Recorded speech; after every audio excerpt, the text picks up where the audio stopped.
Well, you mentioned Moore, and that's kind of how you kick off your second round of a dynasty draft, being Rashod Bateman, Elijah Moore, Terrace Marshall, and Rondale Moore. So it's an interesting group that you go back-to-back picks 13 through 16. So clearly we're talking about tiers. These guys seem to be in a pretty steady group for you. Yeah. Although is Moore kind of maybe ascending from that group to the next level based on the latest buzz? Yeah, he might be. Yeah. Well, how do you kind of rank through these guys? Who are your favorites? What do you like about any of them? You can highlight them all. You can pick one or two. Yeah. What do you think of this next kind of crop of wide receivers? I think that it's funny because I got so much Elijah Moore pre-draft. I love the guy. Yeah. And so now I'm like, I don't know why I didn't rank him higher here. I probably should have him higher because I love him as a prospect. I think it was really just the size thing that was a concern, but he's right now, it's like, it doesn't seem to be proving to be an issue whatsoever. Like he just is like, this is a small class of receivers. Like the receivers are small.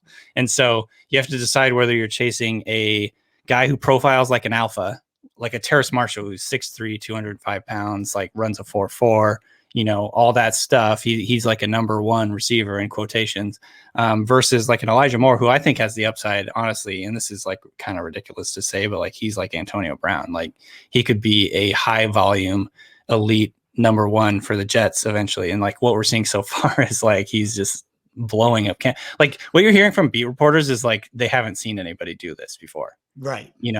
And it's like, it takes me back to when this is a very different comparison because he was undrafted, but it takes me back to Doug Baldwin and his training camp with Seahawks when he was a rookie. And everyone was immediately like, this guy's a star. Like he's not only making the team, he's going to like lead the team in receiving yards as a rookie. That was how clear it was for Doug Baldwin as a rookie. And I think we're seeing the same thing with like Elijah Moore in camp. It's like, this guy is legit. We know what we're getting here. This guy's going to be a star. And so I'm almost like a little bit bummed I didn't rank him higher. I have been on like he was my 31st ranked player in my final draft guide. So like I had him as a first round pick. He went a couple picks after that in the real draft. But I think he has star potential. The Bateman one I think is the hardest because, and I said this in my rookie rankings, I think is just he tests your conviction over not reacting too much to landing spot, right? Like he is the perfect test. Because it's easy to say like, oh, you shouldn't overreact to landing spot. AJ Brown, like we all thought landing with the Titans was terrible, blah, blah, blah. And it like made him drop a little. DK Metcalf landing with the Seahawks, like where they just run the ball forever, like whatever, like that's a bummer. And it's such a test because he really is landing in a terrible, like it's the worst situation, really. It's like, God damn it. He's landing with the team who not only runs the ball more than any other team, but has a quarterback who runs and has been inaccurate down the field. Like I love Lamar Jackson and I'm still very bullish on his future, but like this is a bad landing spot. Right. Yeah. So I don't know. The reason I kept him there is number one, I think he does come in and inherits the number one role, which is big. It's kind of like the Devontae Smith thing. Like you're going to be the number one, if not this year, then next year. Yeah. And I think it actually makes more sense, like Devontae Smith and Jalen Reagor, it makes more sense to have Marquise Brown as like the number two that you can move around, create explosive plays, somewhat similar like skill set type guys. And so a bet on Bateman here and is like a bet that he'll elevate the Ravens passing game to the point where it's going to have more volume. It's going to have more efficiency. Lamar Jackson has been very, very good in terms of his touchdown rate. Like he's been elite in his touchdown rate since he's become like a starter, or at least since the 2019 season. And so, it's just kind of like betting that he'll be an impetus to change their passing game. And I believe in his talent. Like his prospect profile, like he ran well, he had good production. He's got good size, even though he did lose a bunch of weight because he had COVID. I think, he plays like a big player. He plays like a big receiver, I should say. And so, I don't know. I just like him a lot. I think he's going to be really good. And I think he has the potential to elevate that passing game. However, if I was going to remake these ranks probably right now, I'd probably put Elijah Moore over him. Yeah, like a week later.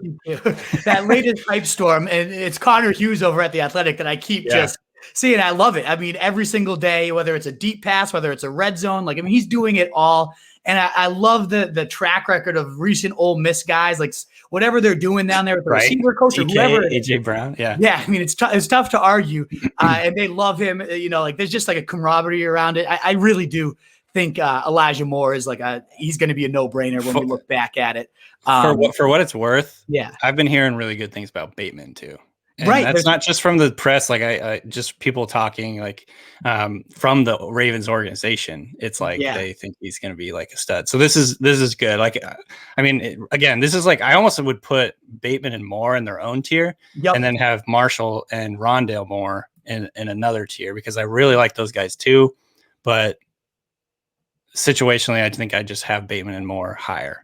Yeah, I was actually just going to say, I was just going to ask that. Like, are they a tier above? So you beat me to it. But yeah, the reports are just as good about Bateman catching more passes than anybody, especially active in the red zone, as you mentioned, with that great efficiency from Lamar Jackson.